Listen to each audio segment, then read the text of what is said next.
All of those are good, necessary things, but they are not replacements for time spent in prayer with God.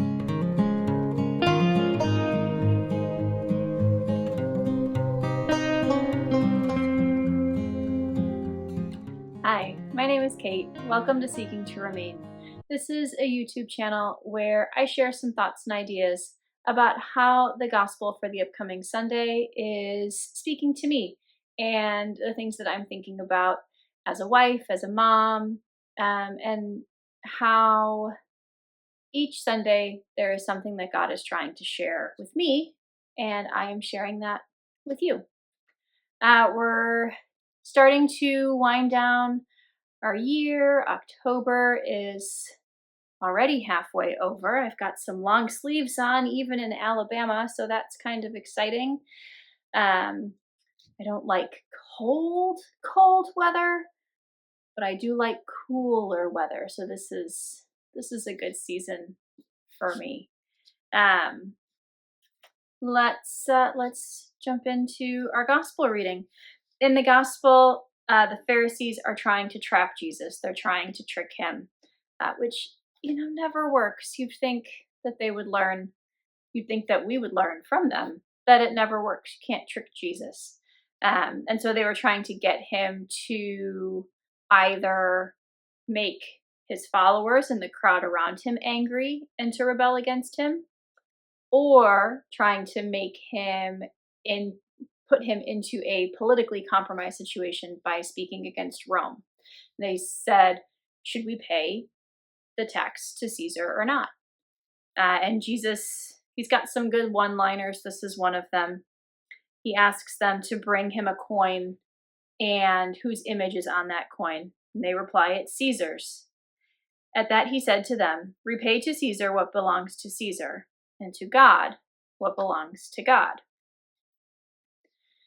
And you might think, or be, with that one line, well, that means then we've got this dichotomy. We've got state over here, church over here. We keep the political realm separate from the religious realm. We keep the public sphere separate from the private sphere.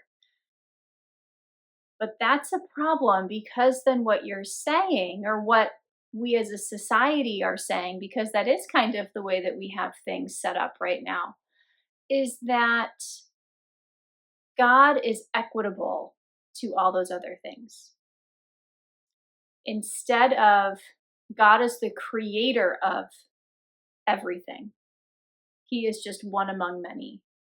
That phrase that Bishop Barron likes to use, which is where I get a lot of my stuff from. If everything ultimately comes from God, then everything ought to be returned back to God.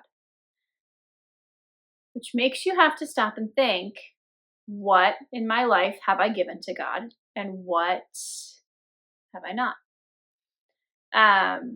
Throughout October, I've been trying to pray a rosary every day, which is a beautiful practice. I've had that practice before, and then it's kind of fallen away, and it's come back and fallen away again.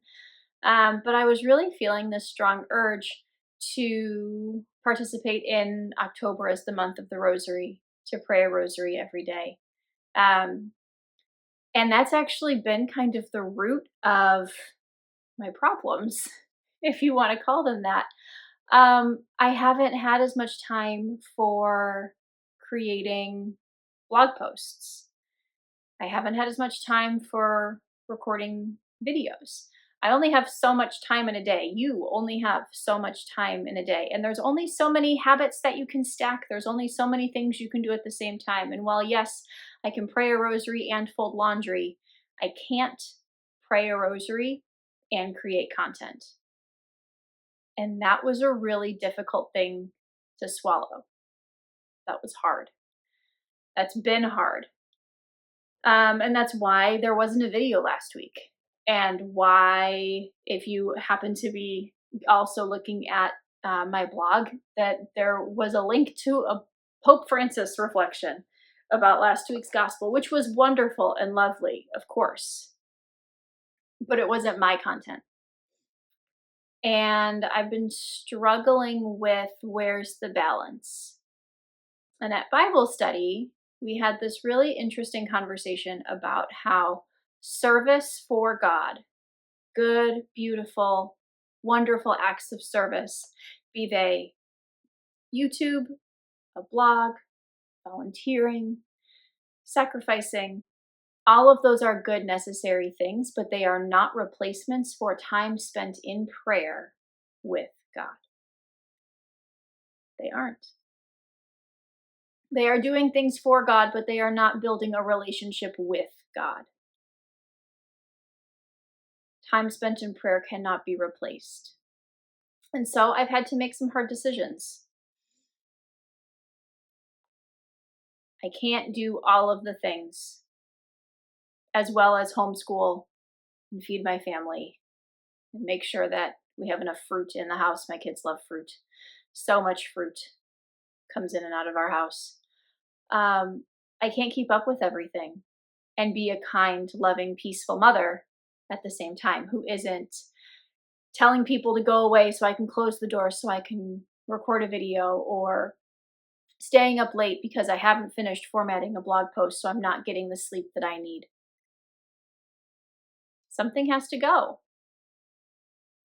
It's this weird juxtaposition because everything that I'm trying to do, I am trying to do for God, give to God what belongs to God. But in a weird, twisted, prideful human way, so much of this is about me and what I want and the likes I'd like to see on my blog post or the clicks or the comments. Yes, I think I am called, but my motivations are more Caesarly than godly, if I can make that comparison. I hope this is making sense. What does this mean for you and your life? This turned into a video all about me. What does this mean for you? Well, maybe keep a journal of the things that you do over the course of a week. What things are you doing because they are part of your vocation, because you've been called to do them? What are you offering to God in your moments of suffering or hardship? And what things are you doing for your own pleasure, for your own benefit, for your own recognition? Where are you seeking the approval of others? Where are you seeking spotlight? Where are you seeking affirmation? If you feel like you're too busy, if you're too busy to pray, what can you say no to? What should you say no to? We are called to have a life of prayer. Prayer is how we spend time with God, how we grow in our relationship with Him. And we all know, we all probably have a friend that we've lost contact with. And are they a friend anymore? Maybe, but do you know? You don't know until you pick up the phone or you write that email or you send that text, until you reestablish that connection. That's what prayer is. Establishing, reestablishing, cultivating, maintaining, pick your word, a relationship with God. And that's the thing that has to come first. Everything else fits into place when prayer and our relationship with God has that priority in our life. So I will be continuing these videos. I will not be continuing the weekly accompanying blog posts for now. I'm hoping that we'll at least make it through Advent like that, and we'll see what the new year brings. I hope that you have a blessed week, and I'll see you next week.